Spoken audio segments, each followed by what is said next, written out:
ভোগালীৰ আনন্দত মতলীয়াতে ৰাজ্যবাসী ৰাতি ভেলাঘৰত ভোজ খোৱাৰ পাছতেই পুৱা এনেধৰণে মেজি অগ্নিসংযোগ কৰে আৰু গাঁৱৰ জ্যেষ্ঠজনে অগ্নিসংযোগ কৰাৰ পাছতেই সকলোৱে মেজিৰ উত্তাপ লয় আৰু অসূয়া অপ্ৰীতি দূৰ হ'বৰ বাবে ইয়াতে সেৱা লৈ আশীষ বিচাৰে। আৰু মোৰ সহযোগীয়ে ইয়াৰ পৰিৱেশ দেখুৱাইছে। আমি বৰ্তমান উপস্থিত আছোঁ শিৱসাগৰ জিলাৰ লোণপুৰীয়া গাঁৱত আৰু এই লোণপুৰীয়াৰ পৰিৱেশ পুৱাই মেজি এনেদৰেই মেজিত অগ্নিসংযোগ কৰা দেখিবলৈ পোৱা গৈছে।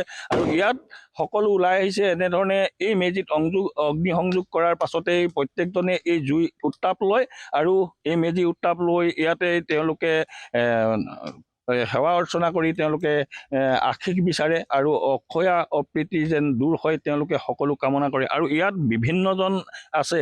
পুৱাই ইয়াত এজন নামঘৰৰ বিশেষ ব্যক্তি তেখেতে ইয়াতেই অগ্নিসংযোগ কৰিছিল এই মেজিত।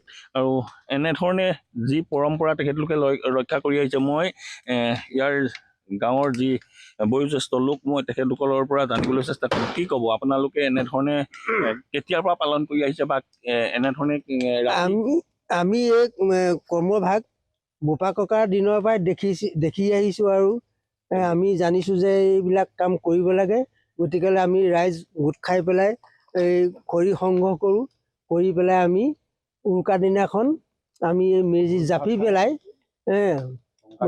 ৰাতি আমি ভোজ ভাত খাওঁ, সকলোৱে মিলি এই উৎসৱটো আমি পালন কৰোঁ।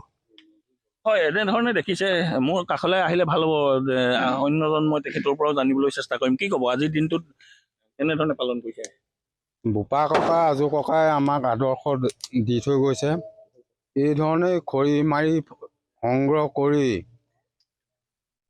পোহৰ উৰুকা দিনাখন ৰাতিলৈ ভোজ ভাত খাই পুৱালৈ এই মেজি জ্বলোৱা হয়। সকলোৱে আহি মেজিত সেৱা কৰে, বছৰটোৰ কুশল কামনা কৰি সকলোৱে সেৱা কৰি আশীৰ্বাদ লয়। এই আমাৰ পৰম্পৰা চলি আহিছে। হয়, এনেধৰণে দেখিছে প্ৰত্যেকজন ওলাই আহিছে। মই সহযোগীক অনুৰোধ জনাইছোঁ, এই অগ্নিসংযোগ কৰাৰ পাছতেই এনেধৰণে জুই উত্তাপ লয়। এই মেজি জুইয়ে যেন প্ৰতিজন মানুহৰ মনলৈ এটাই কথা তেওঁলোকে আশা কৰে যে অক্ষয়া অপ্ৰীতি সকলো দূৰ কৰি সকলো সমিল মিলে থকা কামনা কৰে বা বাঞ্ছা কৰে। প্ৰত্যেকজনেই মেজিৰ এই জুইত তেওঁলোকে সেৱা জনাই আশীষ বিচাৰে। অন্যহাতে ইয়াৰ আমাৰ স্থানীয় এজন ব্যক্তি আছে, মই তেখেতৰ পৰা জানিবলৈ চেষ্টা কৰিম। যিহেতু আজি বহুত দিন ধৰি গাঁৱৰ পৰা আঁতৰি পুনৰ গাঁৱলৈ আহিছে, কেনেকুৱা অনুভৱ, কেনেকুৱা লাগিছে আজিৰ দিনটোত গাঁৱত? ভাল লাগিছে। এইটো আমাৰ কি কয় বিহুৰ আচলতে পৰম্পৰা এইটো মানে বহুত আগৰ পৰা চলি আহিছে। ভাল লাগিছে।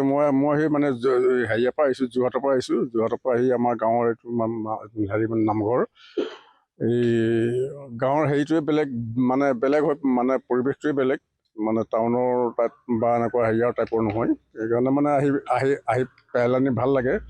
মই সেই প্ৰায়ে মানে আহোঁ ইয়ালৈ, কিন্তু মানে কেতিয়াবা হয়তো মানে অসুবিধা হয়। এই মানে ভাল লাগিছে আৰু এতিয়া। হয়, এনেধৰণে প্ৰত্যেকজন ওলাই আহিছে দেখিছে। মোৰ পুনৰবাৰ মই সহযোগীক অনুৰোধ জনাইছোঁ ইয়াৰ মেজিৰ পৰিৱেশ দেখুৱাবৰ বাবে। যিহেতু অসমৰ বিভিন্ন প্ৰান্তত আজি তেওঁলোকে পালন কৰিছে, অসমবাসীয়ে পালন কৰিছে এই ভোগালী উৎসৱ বা মাঘৰ বিহু। আৰু এই মাঘৰ বিহু পুৱাই ৰাতি তেওঁলোকে মেজিৰ ভেলাঘৰ সাজি তাত ভোজ ভাত খোৱাৰ পাছতেই পুৱাই এনেধৰণে তেওঁলোকে মেজিত অগ্নিসংযোগ কৰে আৰু সকলোৱে অক্ষয়া অপ্ৰীতি দূৰ কৰাৰ আশা কৰে। প্ৰতিজন গাঁওবাসী এনেধৰণে ওলাই আহিছে। প্ৰতিজনেই এটাই কাম্য, সকলোৰে মনত এটাই আনন্দ উৎসাহ তেওঁলোকৰ মনত দেখিবলৈ পোৱা গৈছে। আজি 15 বা 20 দিনৰ পূৰ্বেই তেওঁলোকে খৰি মাৰি গোটাই তেওঁলোকে এনেধৰণে এই মেজি স্থাপন কৰে। আৰু এই মেজি এই অগ্নি দেৱতাক তেওঁলোকে পুৱাই সেৱা অৰ্চনা কৰি তাতে পূজা অৰ্চনা কৰে।